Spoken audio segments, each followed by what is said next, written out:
I got this dresser from a salvage center and I was so excited to finally restore it, but then someone showed up at my garage and it had changed everything. Hi everybody, welcome to another makeover. The dresser was in a good shape and I was pretty sure that once I remove this orangey finish and apply some oil to this walnut veneer, it's going to be a stunner. One of the inserts in the drawer pulls was missing and there was no way I would be able to find something like that. So I removed the others and my plan was to replace them with those brass rods you can order from Amazon. To remove that finish, I used my favorite chemical stripper circa 1850, and while I'm stripping here, I'm stripping a piece of furniture. Let me tell you why my plans had been changed. There was a lady, a potential client. She found me on Facebook and she was very insistent on coming and looking at my inventory. She was moving to a new house, she had no furniture, and she was looking for some pieces. I don't do custom pieces very often, and usually all communication goes through the phone. I take pictures and videos, but recently there were lots of scammers on Facebook, and I get it. Some people might want to come and see and make sure that I'm a real person with a real shop and I'm not gonna scam them. So she came over and she only liked this dresser, but I had this funny feeling in my gut, so I didn't take it as a custom job. I said I'm going to be refinishing it anyways, so before listing it, I'll send you the pictures and it's yes or no. The only thing was she wanted all her furniture in her new house to be on the lighter side, but at the same time she wanted it to be walnut. She sent me some pictures as the references, and yes, she wanted like a blonde finish. I've never done blonde walnut pieces before, so I took it as a challenge. Why not?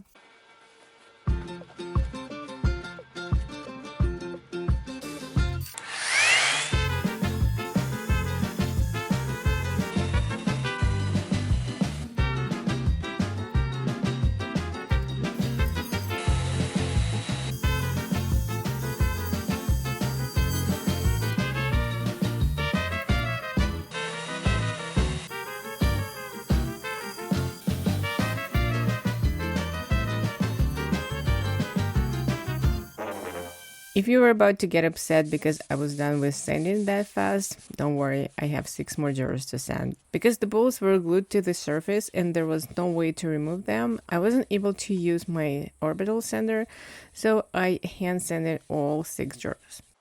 On the side of the dresser, there were several spots with the chip veneer. Some of them I filled in with the wood filler, and for the deeper chips I mixed some Bonda.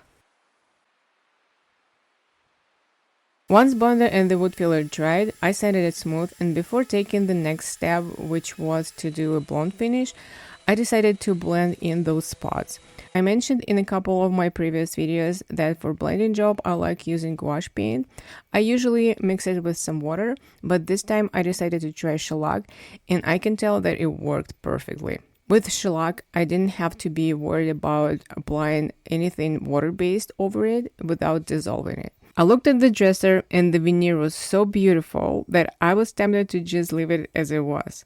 But it's so funny that at that very moment, I received a message from my client with more references, so I kept going. Initially, my plan was to use the wood bleach that is very popular on YouTube right now, but the problem is I'm in Canada and this bleach is in the United States.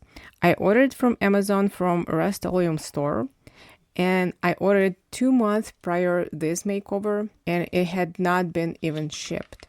On the other hand, I'm glad that I didn't get that wood bleach because it made me to be more creative. First of all, I got a chance to try the whitewash over walnut, and then I made my own bleach, which you will see in my next video.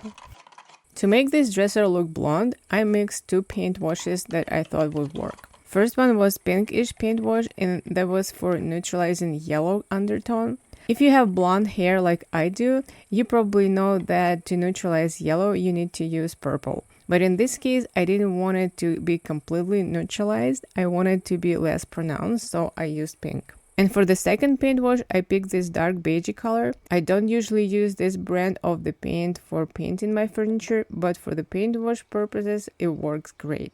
I picked up this can on the discount shelf. This color looks a little bit ugly and I don't usually use it on its own, but in this case it worked because it had this little greenish undertone. Before applying anything to the dresser, I tried a different combination of paint washes on a piece of plywood. And once I was happy with the result, I moved on to the drawer fronts. First, I applied my pink paint wash and I wiped it off immediately. Then I let it to dry, and because I was working in the sun outside, our air here in Alberta is so dry, my first coat had dried pretty much immediately. Then I applied a coat of my beigey paint wash, and again I wiped it immediately and I left it to dry. And with the second coat of beige paint wash, I was pretty much done. I had the color I needed. It was really close to the references and I was happy.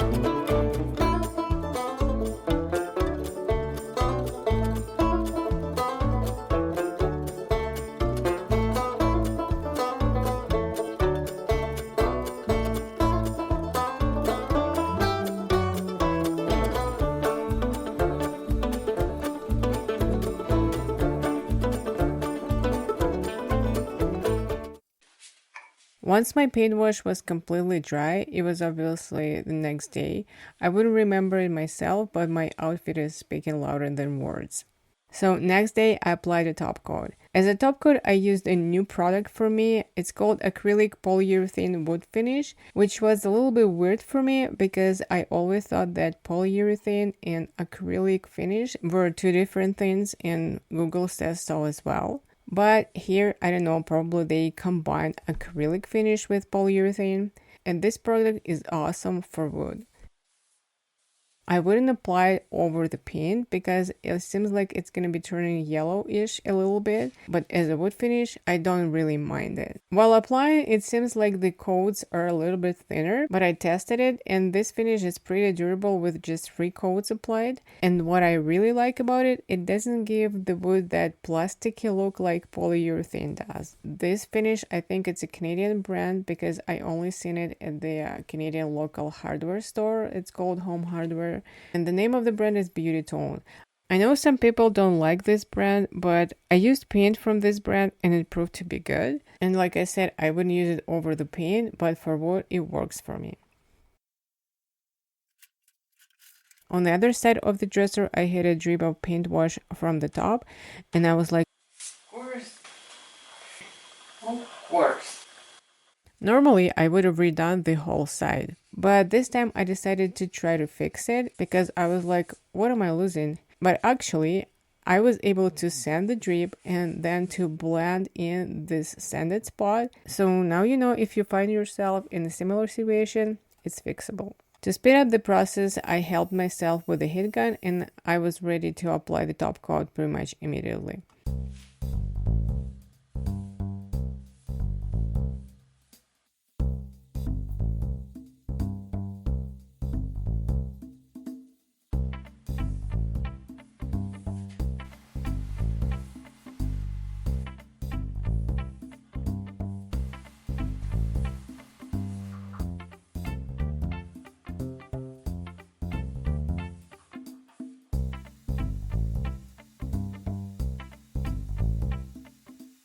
New legs I ordered from Amazon and I was hoping that the color of the legs will match the dresser, but it didn't happen. I knew that to sand those legs would be a pain in the butt because I've been there before. And instead of sanding the legs, I decided to make some kind of toner. I mixed my acrylic polyurethane finish with the paint I used for the beige paint wash, and I applied this finish over the legs. It wasn't a perfect match, but it was good enough. I don't know about you, but I almost forgot about those inserts in the drawer pulls. Like I said initially, I was going to replace them with brass rods, but it turned out that those brass rods, they only go in 3 millimeters diameter and 5 millimeters diameter, and I needed 4 here. Because 3 millimeters rods, they would be sinking in that groove, and 5 millimeters, they wouldn't fit. But then I tried that wooden dowel rod. It was pretty much 5 millimeters as well, but I was able to taper the ends, and this way those rods, they fit. But I didn't really want to leave them bare wood. First, I tried to apply some gold spray paint, but it looked like spray painted wood, if you know what I mean. And the only idea I had left was to apply rub and buff wax. Once I applied the first coat of the wax, I still could see the wood through, but I let it dry and then I applied a second coat. It looked better, and after the third coat, it looked like it was metal. For gluing the rods into the grooves, I used liquid nails. First, I was thinking about an epoxy glue, but you gotta be really careful, and if there is any excess of the epoxy glue, it's so hard to get rid of it. And the liquid nails, I used that adhesive before, and it provided pretty good bond, so yeah, I used it. The legs came with the mounting plates, and as you can see, I drilled the holes for them, and I actually used them, but they were visible. They were just sticking out, and it was like an elephant in the room. And the other thing, the dresser was a little bit unstable. I thought that was because of the legs, because of the mounting plates, and I decided to go with the inserts because they were holes already, and obviously you can see the discoloration. That means they were legs, but they were not rounded but squared. So I decided to install those threaded inserts and just screw the legs into them. It seemed like it was the way it was before. But once I attached the legs, the dresser turned out even more wobbly. So I decided to take my router and I made the recesses for the mounting plates, but unfortunately I lost those footages. It did help, but still the dresser was a little bit unstable. I even added 2 boards as an additional support to the bottom, but it didn't help like at all. I thought that it might be the legs and I tried different ones. Again, didn't help. So I had no other choice. I didn't know what to do and I listed it as is. And whoever wanted to buy this dresser, I warned them. I mean, actually, it was just one person. I warned her and she said, that's okay. And she bought it. And no, that person wasn't the one I was refinishing this dresser for. That client never bought it. So now I'm going to stop talking. I just want to remind you how this dresser looked before. And I'm leaving you to enjoy the after. Thank you so much for watching and see you in my next video.